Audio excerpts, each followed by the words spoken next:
welcome to the Ray Harryhausen podcast, the show dedicated to the life, career and films of a special effects titan. Join us as we host in-depth discussions about the work, influences and legacy of this uniquely talented filmmaker. Brought to you by the Ray and Diana Harryhausen Foundation, we will be delving into Ray's archive to bring a unique insight into his work, including exclusive audio from the man himself from our own archives. We will be joined by special guests for retrospectives, exclusive announcements and competitions. So this podcast is a must-listen for all fans of the world of Ray Harryhausen, animation and classic filmmaking.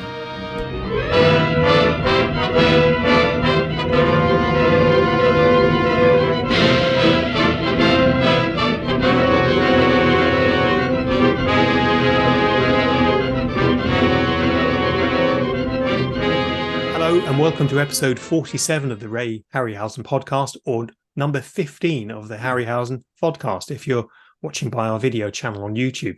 Now, this is a very special King Kong at 90 special, where we're going to be speaking to some of the experts who were present at the Eastern Michigan University, who had a special exhibition on all about King Kong, including Greg Kulon, who's a great friend here of the foundation, Professor Tom Suchan, and Ben Harry as well. Now, we sent Connor Heaney, our collections manager, out to report on the event and to speak there too. So, Connor, tell me, how did it go? Thank you, John. Yes, it went very well. My trip to Michigan, to Ypsilanti in Michigan, was a great visit because what an honor to get to see this material up close and in person. An exhibition of drawings relating not only to King Kong but to Willis O'Brien and the people that worked on his films. Ray Harryhausen, of course, Jim Danforth, and many more. It was a real celebration of 90 years plus of stop motion animation and the artistry involved in the making of these films. Excellent. Well, without further ado, let's get started. So I'm Ben Harry, and I am the curator of audiovisual materials and media arts history at Brigham Young University in Utah in the United States. And I'm Greg Kulon, and I've just been a long-time Ray Harryhausen and stop motion fan that I've been on another podcast before here, and co-curating this exhibit here today with Professor Tom Suchan, which we'll be talking about. Hello, my name is Tom Suchan. I'm a professor of Asian art history at Eastern Michigan University. I am the co-curator of the King Kong at 90 exhibit with my friend here, Greg Kulon, who I've known since first grade. In middle school and high school, we collaborated on a number of stop-motion films and other films, and we called ourselves Sulan Films at that time. And we've maintained our friendship ever since. And we always like to say the filmed in Sulan scope, even if it's just an audio project. Well, this podcast recording could be in Sulan scope as well. That's something else to add to your IMDb listings there. But it is a lovely story. You two have been friends for so long, and this is a project you're able to work on together. Greg, I just want to ask you a little bit about the origins of this exhibition, which largely comes from your own personal collection. Yeah, that was the start of it. It probably goes back about close to 5 years now. It was definitely a few years before the pandemic. And Professor Suchan and I, Tom, we were just talking, and I don't exactly know how it came up in conversation, but we probably said, this should be displayed somewhere, and we should do something for King Kong's 90th, right? Yeah, I think we first had the idea of I told Greg, you should show people what you have. It's not doing any good, in your little bedroom there. But so then we kind of came up with the idea, what's coming up? Well, Kong's 90th anniversary was just a few years away, and so we decided let's do it in connection with that. And my first question was really, do we think we'll be able to get the university to have any interest in this at all? And I was very pleasantly surprised that it seemed like all your grant proposals were accepted for this kind of unique topic. So very supportive. I wrote a number of small grants through our college and university, and they were all received very well. I think the key was to try to engage students in it. They have students involved learning in the classroom, also involved in different aspects of the exhibit. For example, now I have a small grant with a student who's doing docent tours, and then another group of students who are going to run a workshop in about 2 weeks connected with the exhibit. Okay. But the whole thought was to focus on the visualization of stop motion, not necessarily talk about how the models or armatures are made, but to talk about the early artwork that inspired the films, how the films kind of evolved from the artwork, and also how the artwork then eventually went and sold the films. So you have stuff that was from the creative process all the way to the marketing process. And many of the projects never happened as in real life. So many projects are never made. And that's probably much more common than the films that do get made. And we wanted to try to tell that story a little bit. And one of the things that happened on very early in the process was, who else could contribute or what else can we do? And we, talked to some friends that have some collections, but also came to mind was knowing that there was a lot of artwork and at Brigham Young University in the Marion Cooper papers from Willis O'Brien. And I thought, hey, I've met Ben Harry there doing research on the projects for some articles in a Willis O'Brien book, and it would be great to see if we could get another university involved and try to get some of these pieces that have never been seen by anybody on display, at least never been commonly published. So and that's how we first started contacting Ben to see if there was any interest there. Yeah, and that was very helpful with my university because they do like inter-university collaborations, and so reaching out, and so that kind of also helped facilitate the exhibition as well. And then thanks to Ben's help in allowing us to acquire a couple pieces for the exhibit has really made it really special. Well, that's the perfect segue to Ben. Could you tell us a little bit about your work at Brigham Young University and the Marion Cooper Archive, which I'm sure film fans will be fascinated to hear not only exists but is being actively curated?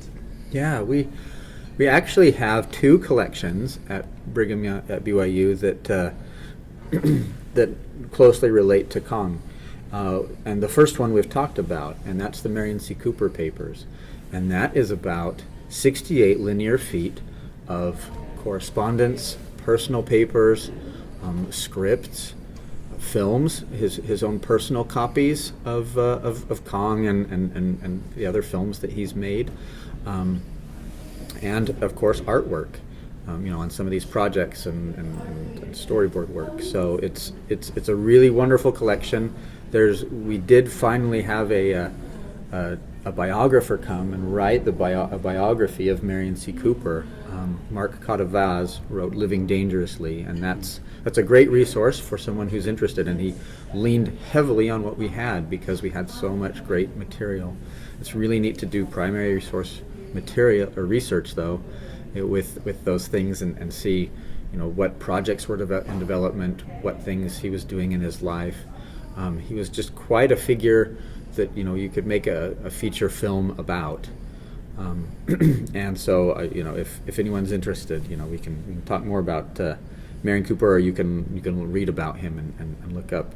The other collection we have that's related to King Kong is we have the Max Steiner collection, which he's probably one of the most prominent film composers of the era, and of course with King Kong, the music tells so much of the story and brings to the audience so much of the pathos of Kong and things like that. So he was really instrumental in the collaborative product of King Kong, and the ability, with the animation and the filmmaking and the writing and the music that came together to make just such a classic cinema. So it's really neat. We have the original pencil sketch music for most of Steiner's work.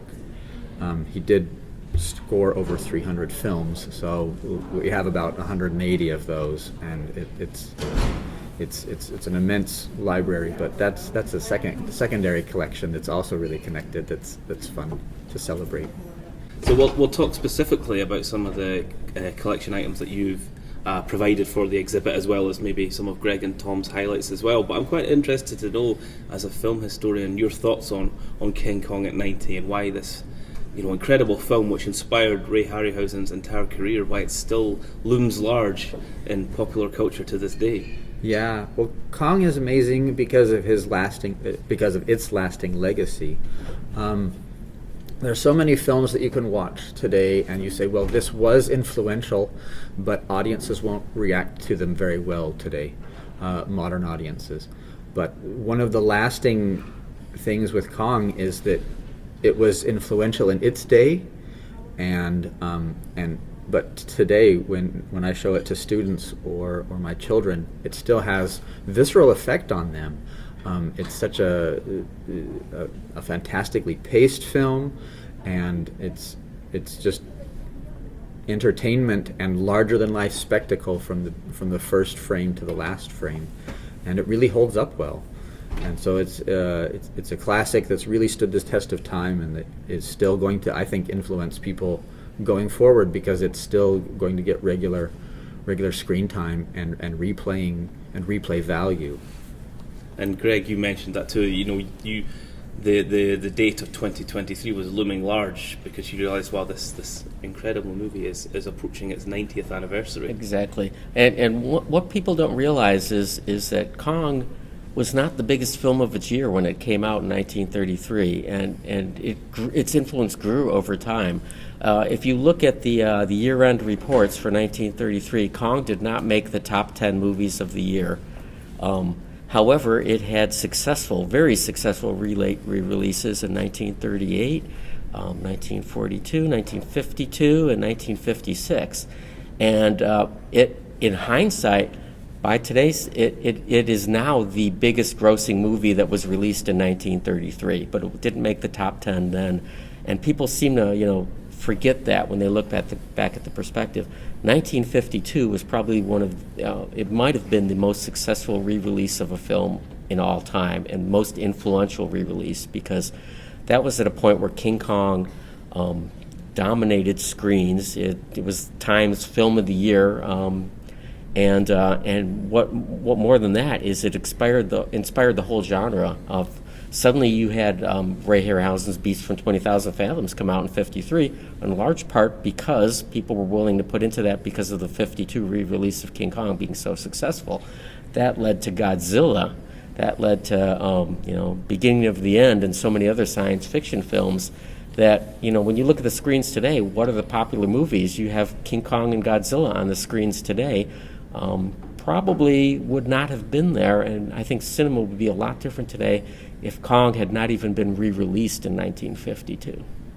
Well, we've seen from Ray's diaries from 1939 that he had been to see it 31 times already by the age of 19, which is just incredible. But, Ray wouldn't have been the only one. Maybe he was seeing it a little more than other people, but he wouldn't be the only one making repeat visits. And Tom, how have you felt about Kong over the years? Your early friendship with Greg.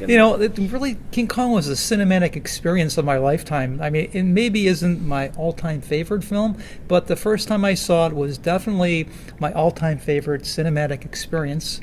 That occurred about 10 years after I learned about King Kong. So me and Greg were friends in early grade school, and we started to become aware of Famous Monsters and other monster magazines, and started to watch movies on the late night channel and afternoons where they'd show the horror and creature features. But they never showed King Kong on our local TV stations, and it took us until 1976 in August where we finally got to see it at Cleveland State University during a special showing before I think it was before the re-release of the remake. And it was just such an amazing experience. The sound, the orchestration, the sound effects. I mean, it's one of those things where it's like better than you ever imagined. And I think that other people experienced the same thing. Maybe it was Ray Harryhausen, when he saw it, was like, it probably just really took his breath away. and yeah. Most times I go to see a film, if I'm really excited, it usually disappoints me. Kong was a film I was excited to see. I was thinking it could be the best film ever made from what I was hearing from people I knew that had seen it, that had similar tastes than me. And it actually, it was better than I had thought when I walked in. I mean, that Stegosaurus charge when he comes towards Carl Denham just blew my mind. And then the fight with the meat eater.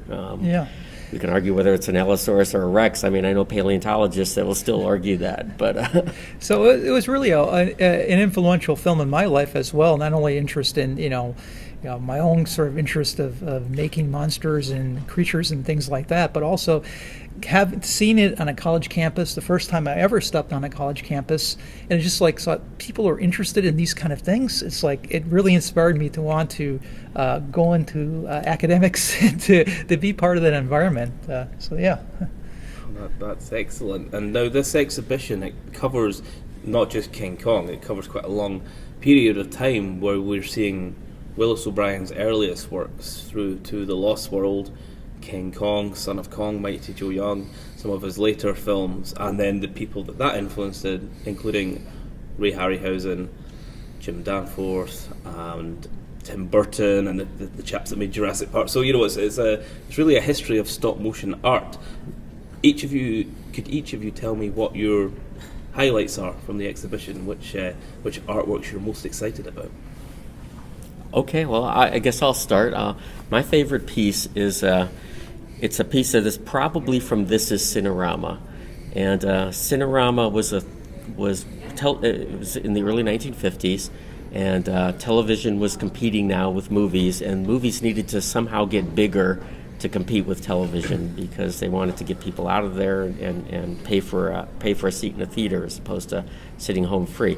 So Marion Cooper was making This Is Cinerama. He came out of the project a little after it started, and he pulled in a lot of the King Kong team. Actually, most people might not know this, but he pulled in Ruth Rose, who co-wrote King Kong, and the co-director of King Kong, Ernest Schoedsack, to work on the prologue and some other pieces of the film, and he pulled in Willis O'Brien as a technical consultant to work on the film.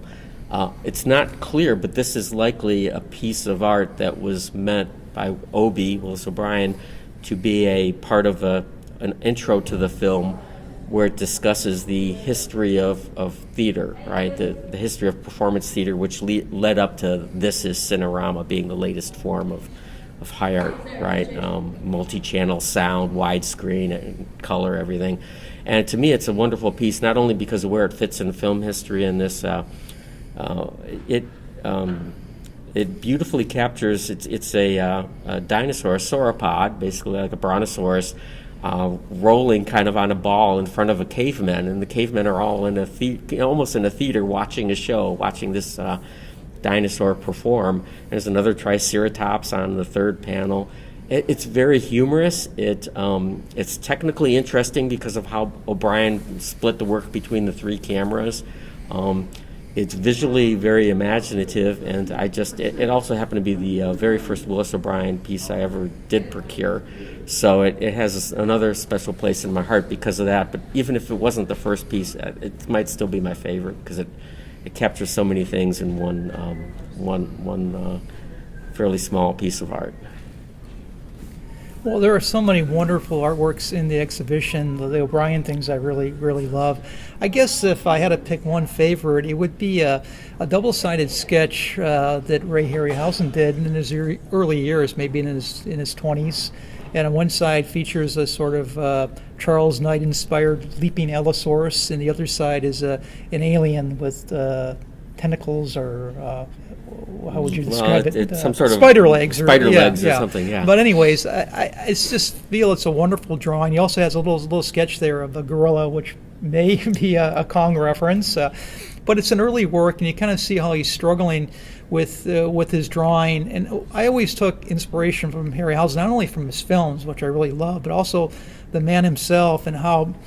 Our exhibition is about visualization with someone with vision. He's the perfect demonstration of a man with vision and with follow through, and how hard he worked in his art, in his animation, but also in his drawing. So it's rather crude by later standards, but it shows that he's like really struggling and working with it, working with his drawing skills. And I always took inspiration from that, of someone like him who, wanted to do something that just went ahead and kind of worked really hard to do it. So I really like that drawing for that reason. It's almost like something I would find in my sketchbook, or and doodling this and that on different sides of the paper, so I can kind of really relate to it. And in addition, it's really wonderful imagery, particularly the alien on the backside with the spider legs. And Ben, I'm going to ask you a double question. Could you tell us a little bit about one of the pieces that you've provided for the exhibit, and then maybe something new that you've seen while visiting? Some of the pieces that we've provided are some visualizations for the unproduced Food of the Gods production that Willis O'Brien did. And they'll show, one is particular, this is where, as the story goes, there's some kind of superfood created that will grow things super large as well when they consume them. And so these chickens get as large as horses in one scene, and that's on a paneled board where you can see kind of the humor of these gigantic chickens and how a farmer might react to those, to find those in his pen. And then along with another charcoal sketch or graphite sketch where there's these giant rats that are attacking then a stagecoach type, a carriage with multiple horses, and the dynamic motion and kind of viciousness of these rats attacking these horses just really leaps off the page. And both of those, since it was a project that was unrealized, it kind of just releases our imagination by giving us a sense of what Willis O'Brien was imagining, and really kicks us off to fill in the rest of how this might be. And so those are really imaginative pieces, really interesting to look at. Well, yeah, because I would have selected Food of the Gods as well, actually, as one of my highlights, because Ray Harryhausen has his own unmade Food of the God project, which again involved giant chickens and all sorts. But that drawing of the rats overtaking a carriage is so dramatic looking and really wonderful to see. But I think probably one of the nicest objects in the entire exhibit is your own copy of Famous Monsters of Filmland from the 1960s. This one piece which set the ball in motion for a lifetime of friendship and a lifetime of collecting, and it's culminated in this wonderful exhibition. Well, that actually started with the Suchan family. So, Tom, do you want to say something about the earliest origins of that Famous Monsters issue? Well, I believe it was my brother acquired it from a friend, and he brought it home. He said he traded some baseball cards for it. There are actually two or three different Famous Monsters that came along with it, and eventually he tore the cover off. I forget what happened, maybe in a fight with my younger brother, and then I acquired it from him. I forget how, but I managed to get it, and I kept it for a couple years. Then Greg convinced me to trade it for a copy of Frankenstein, I believe. I believe so. Yeah, paperback. Yeah.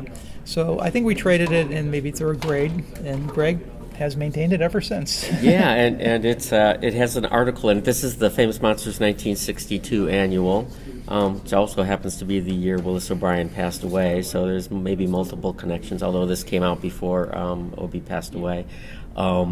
It has an article in it called Confidentially Yours, as Forey would always use a pun in his magazine, but it was some of the early photos that I saw from Kong, and this piece, it's extremely tattered, to say the least, but I was never going to part with it, as it was such an early memory of so many things. And actually, one of the first times I met Forey and was able to have an opportunity to have him sign something, I selected that item, that magazine, as the thing I was going to have him sign. And it was kind of funny, because as everybody else was walking up with their near complete collector's copy, very nice condition early issues of Famous Monsters, I walked up to him with this completely battered old copy, but I think he knew that I loved that thing. So I think Forey got a kick out of signing it, Dr. Acula, as he would at that point in time, and I don't plan on trading that item ever, not even for, any kind of baseball cards for sure. But I love that. That's the story of eternal inspiration as a teenager, which is what Ray received from King Kong, and which what you guys have received from the film and from Willis O'Brien's artwork and from Ray Harryhausen's creations. And I love the idea of something sustaining you through the decades, that ongoing inspiration. Or anything else? Well, I really want to thank you for visiting, and also Ben, and also Greg, for all of your generosity. One thing I think about, like Harryhausen, was how generous he was with his fans, and generosity of keep maintaining his collection together for people to study and to see in a coherent. It's totally coherent. So I really appreciate that. And I really appreciate Greg's friendship and his generosity to allow for his artworks to be exhibited here, and all the time that he's invested into this exhibition project. I will second that. Thank you. And I will second that. And Tom writing all the grants and getting this funding was a big deal. I want to talk to some of the collectors that are out there a little bit, actually, because most people will probably think, I'm going to wait for a museum. Maybe someday my collection will be seen, or an item will be seen in a museum. But you don't have to wait, right? I mean, if you've got something that the public should see, part of what we wanted to do was the view that some of this should be seen, and it wasn't being seen. And we actually had talked to more collectors, some that were, I think, a little leery of a project that was going to be across the country from where their art was, and didn't want to take it out of their hands. Others that I think were willing to donate or loan some artwork for the exhibit that probably didn't, because of the pandemic complicating things, and questioned was the opening date going to happen? Were we really on track? And were there anything else that was going to derail this? So I would just say, if people out there have a collection of items, let's find ways to get people to see it, right? People love to see it. I love to walk through this exhibit and find somebody that's looking at a piece of art that might be very familiar with Willis O'Brien's or Ray Harryhausen's work, and they see a piece of art that they're not familiar with, and that's kind of cool. And I think I'd like to try to see if we can inspire the next generation as much as possible to keep on promoting these types of films. So that would be my plea for let's keep more things like this going. It'd be worth it. Display this artwork. And Ben, where can people find out a little bit more about your work at BYU and some of the projects that you've got on the go? Yeah, so at BYU, our library has a web page and things, and so and in our special collections, we highlight some of our top collections, and our top cinema related collections would be, we have the Cecil B. DeMille papers, of course Marion C. Cooper and Max Steiner, which we've mentioned, and then some papers from Jimmy Stewart and some others. So we have some wonderful collections. Thankfully, we're supported by the university and the library system as a whole, where those things are cataloged and where there are some neat finding aids where you can get an idea of what we have. But the best way is to reach out and contact me. So, my contact information is there, and I would love to hear from anyone interested in what we have, and I can give better descriptions over the phone or even in person. That's lovely. Well, thank you all so much. That was a really nice Thanks, Connor. Thank you. How fascinating, Connor. And of course, for people watching and listening who maybe don't know the full story, Ray Harryhausen, of course, was inspired by King Kong in 1933 when he was 13 years old, and then went to work with King Kong's creator, Willis O'Brien, on The Mighty Joe Young. And that was Ray's first professional feature film credits on The Mighty Joe Young, but really a pivotal film in Ray Harryhausen's life, as well as culturally. King Kong is considered to be one of the great landmarks in cinema history. But of course, without King Kong, Ray Harryhausen wouldn't have been inspired to have had the career that he did.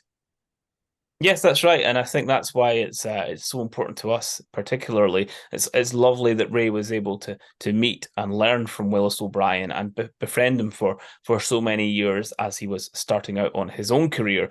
And really, I suppose by the latter years of Ray's life, he was one of the people really furthering the legacy of King Kong. He was somebody that knew Willis O'Brien well, and knew O'Brien's widow Darlene as well. So a really nice overlap there. I think we talked quite a lot about how you can fold history, how the history of special effects movies. Really, Ray Harryhausen shook hands with Willis O'Brien. Ray Harryhausen then shook hands with Phil Tippett, and there you have a century of incredible films just within two handshakes. So, we had a lovely time. I did two presentations at the Eastern Michigan University, looking not only at the Foundations collection, but material that we have that specifically relates to Willis O'Brien, and a really special event all round, and an honor to celebrate 90 years of King Kong.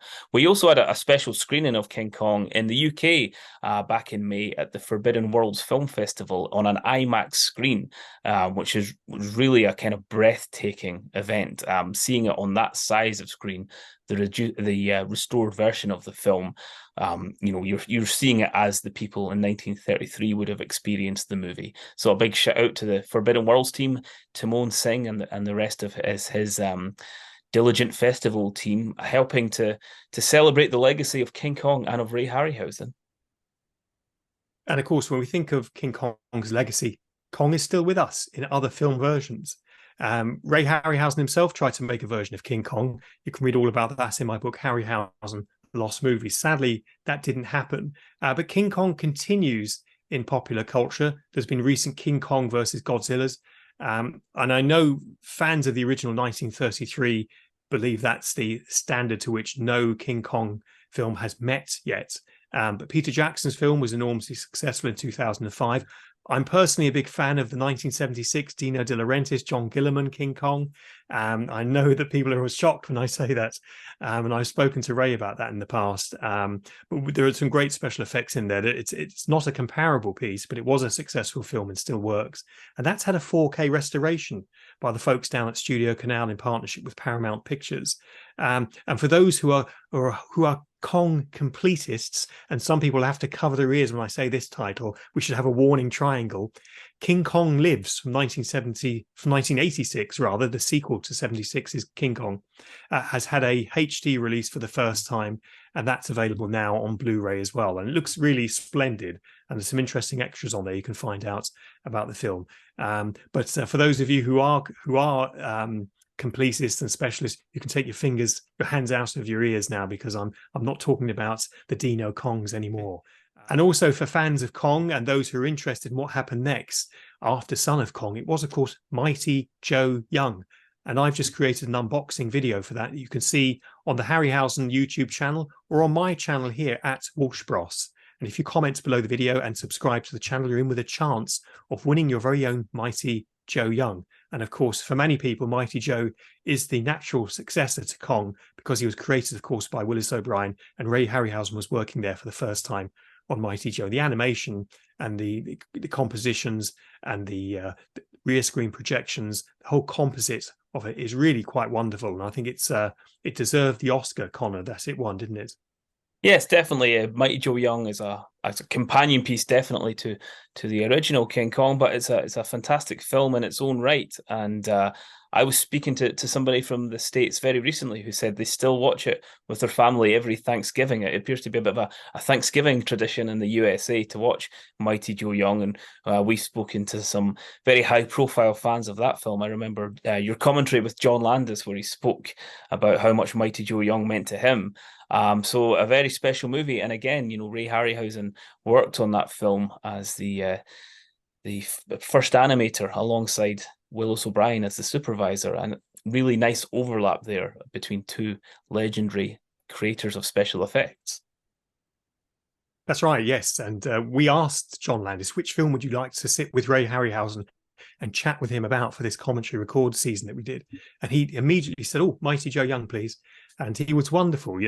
John Landis is obviously a legendary film director, but a famous raconteur as well. And he drew out many interesting conversations. And we hope one day to release that commentary record with the folks there down at the Warner Brothers archive. And we're still championing a 4K restoration, we hope, for Clash of the Titans. And we're very hopeful there that folks down at Warner Archive will eventually do that one. I hope they get around to it very soon. Yes, Clash of the Titans as well. I suppose we're looking now towards the 45th anniversary of Clash of the Titans in a couple of years' time, but a film which still lives large in the imagination, which we we have many people telling us how much that movie means to them, and begging for a 4K restoration. And so it would be very popular from film fans everywhere. I'm sure it would be a fantastic release to see. Well, I think maybe for a future podcast or a vodcast, if there's anyone out there who feels very strongly about Clash of the Titans, either way, that it should or it shouldn't. If it shouldn't, you're in for a bit of a ride of it with us here at the Foundation. But maybe we can have a future podcast where we discuss the pros and cons of a 4K restoration for a film that was made in a much more photochemical world. And would it suit an upscale to 4K? I believe it would, but some people believe it wouldn't. So maybe you can contact us at the usual addresses and through our social medias, and we can have a kind of a discussion here online. It could be fiery, Connor, couldn't it?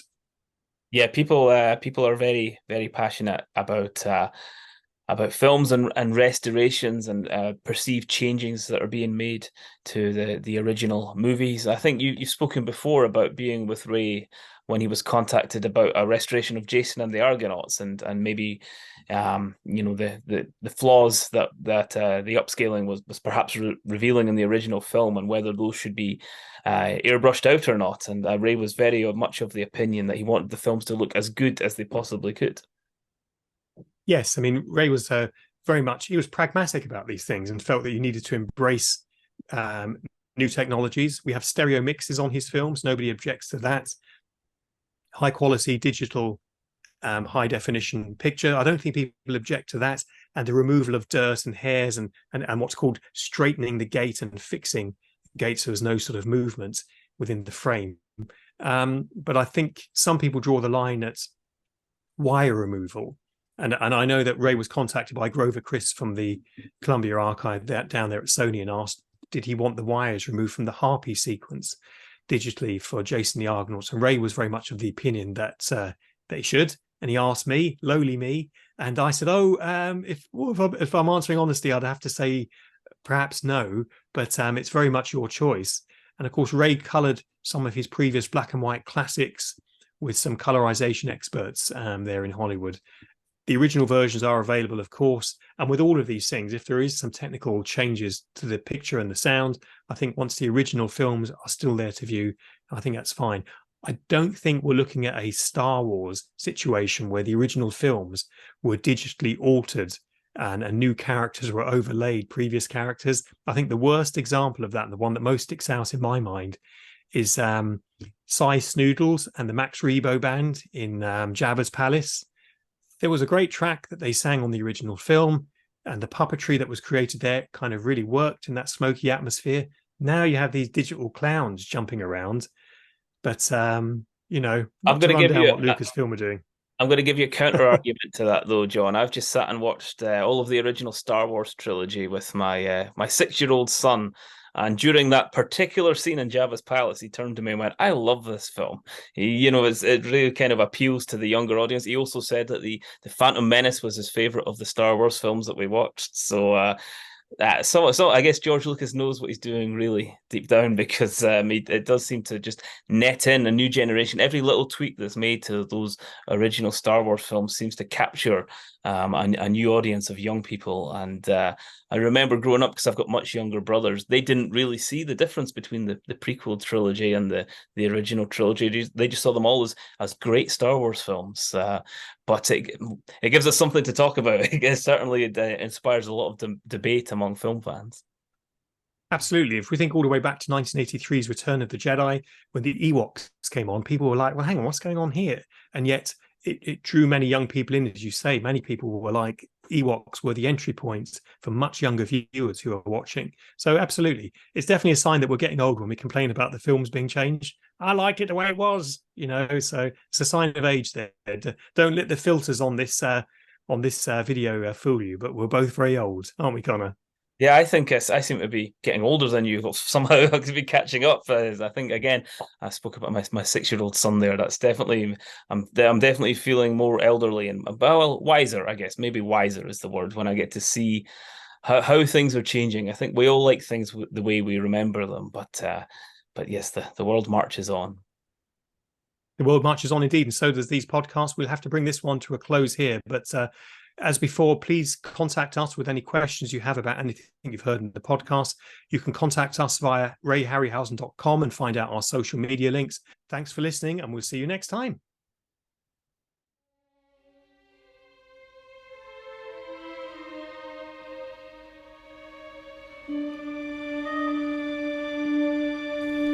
Copyright in the Ray Harryhausen podcast is owned by the Ray and Diana Harryhausen Foundation, a registered Scottish charity, number SC 001419, in the year 2023.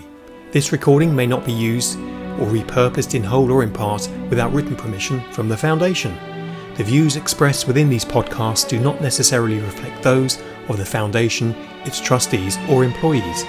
For further terms and conditions, please contact us at rayharryhausen.com, where you can find our social media links.